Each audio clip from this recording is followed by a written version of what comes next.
What do we have to do now that we got married? Do we have to change our name? Do we have to change everything on all of our accounts? In what order do we have to do things? These are questions that I get from folks all the time when they do get married, and they want to combine finances or part of their finances about what needs to happen now. Okay, we're past the wedding, we're past the honeymoon. We want to combine everything or we don't. We're going to combine some things. In what order and what needs to happen? And it is a little bit of a process. It does take some time. Hopefully we only get married once and we don't have to do this multiple times, because it is certainly a process, especially if you're changing your name. So I just wanted to go through a quick checklist today that you can use or send to others on what you need to do when you get married.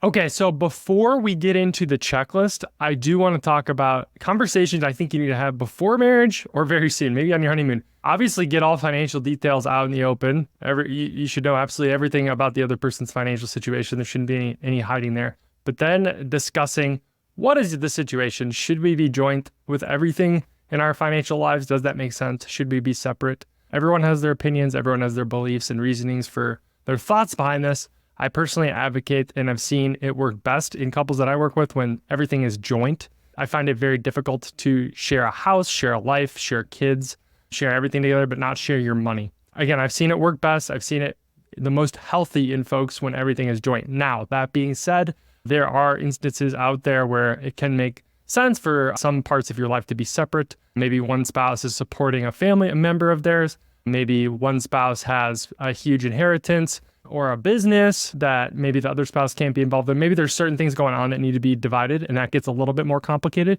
But for the most part, I think looking at your household as a joint, married couple, if you're going to get married, you've committed to each other, I think getting financially married is going to make the most sense and be easiest going forward. Now let's look at this checklist and talk through how we'd go about some of these things, assuming we're going to merge most of these things. Name change, again, that's personal decision. Some people don't change their name. Some people do a hyphen, but that will definitely come into play on some of this as well.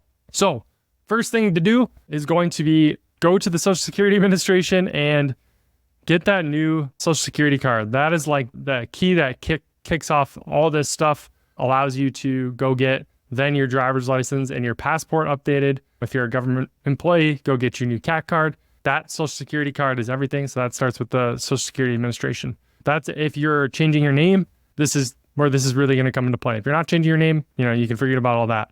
You're also going to need copies of the marriage certificate to do all this. So marriage cert to do any of this stuff.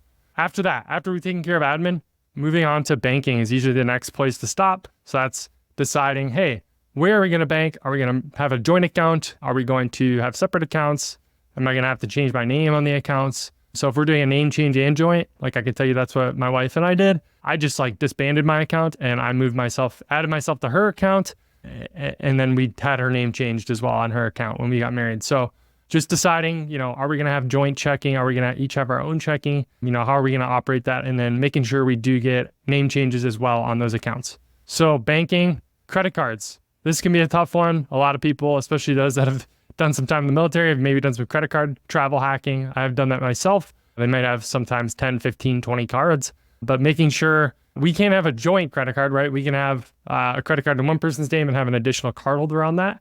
But this is really big for really just the name change part. If one of the spouses is changing their name, going and doing that on all the credit cards. And that can be somewhat cumbersome. Actually, I found personally was one of the more difficult parts of changing my wife's name across all the accounts. The credit card companies were the hardest. Real estate. So again, are we going to hold real estate jointly? Are we buying a house together? Is one of the spouses getting on the title, moving in? Does that make sense? That would be obviously bigger conversations to have. Is there rental real estate? Maybe one spouse is bringing 3 rentals into the marriage. Should both spouses be on all the rentals? These are conversations that need to be had. And again, things that need to be updated in the county of where the property is.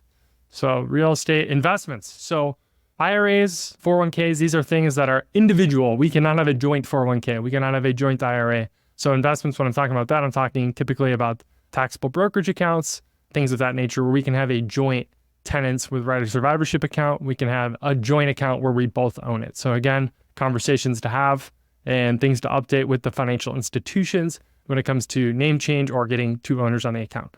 Vehicles, if husband and wife each drive their own car, Usually husband just is on the title of his, wife's on the title of hers. I don't know that you necessarily need to go put both spouses on both titles. We definitely want to put both spouses on both, the insurance policy that's going to cover both cars, right? So we can drive each other's cars, no problem. We want to have all, drivers listed that way.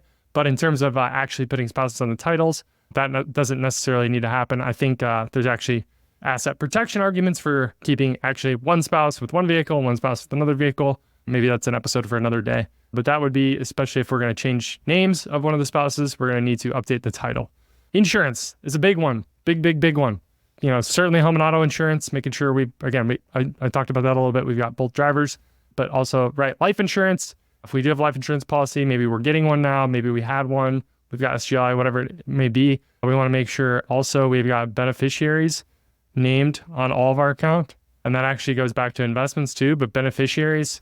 So if one of us is to pass away, the court doesn't get to go through probate and decide where the asset goes, right? We want our spouse ideally named as the primary beneficiary of our insurance policies, right? Our investments, maybe our real estate even with the transfer on death deed.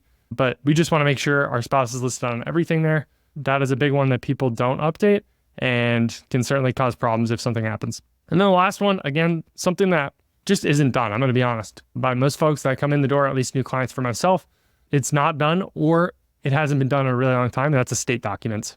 Definitely something to talk about, get in place, that first year of marriage, what's going to happen to our assets if one or both of us passes away, what kind of healthcare decisions do we want to be made? If, we are incapacitated, we're unable to make decisions for our own body, who's going to make those decisions? These are all things, they're serious, they're not fun to talk about, but they are really serious and important. And these things need to be in official documents. So the 4 documents you'll want there, a will, a power of attorney, a healthcare power of attorney, and a living will. Those can be done a lot of different places. I've got a separate episode on that. Probably do another one. Super important topic. So this is the marriage checklist. It is not all inclusive. It is not everything in the world you probably need to do or talk about. But I just wanted to put together a list of things that we probably need to go change, especially if we're changing our name and we're making joint accounts for a lot of these things or putting both spouses on a lot of these things. Super, super important to get this stuff done and accurate.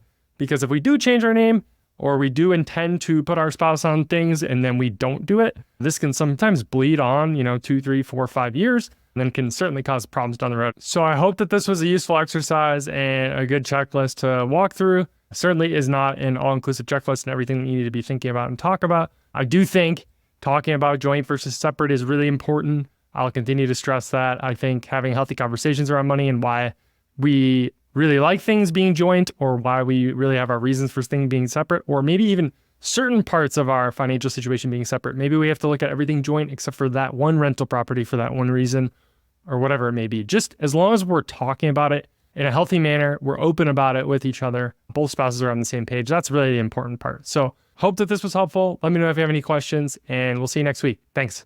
Thank you for joining us today. Do you want the exact financial planning framework that I use with clients? Go visit baskinfp.com where you can grab a free download of the ultimate military and veteran financial checklist to give you the bluff on what you need to be doing to manage your finances. We'll be back next week with some more content to help you on your journey to financial freedom. See you then. This is a friendly reminder that the Bluff Finance Podcast is general and educational in nature and does not constitute tax, investment, legal, or financial advice with respect to any particular individual or taxpayer. Please consult with your own tax, legal, financial, and other advisors regarding your own unique situation.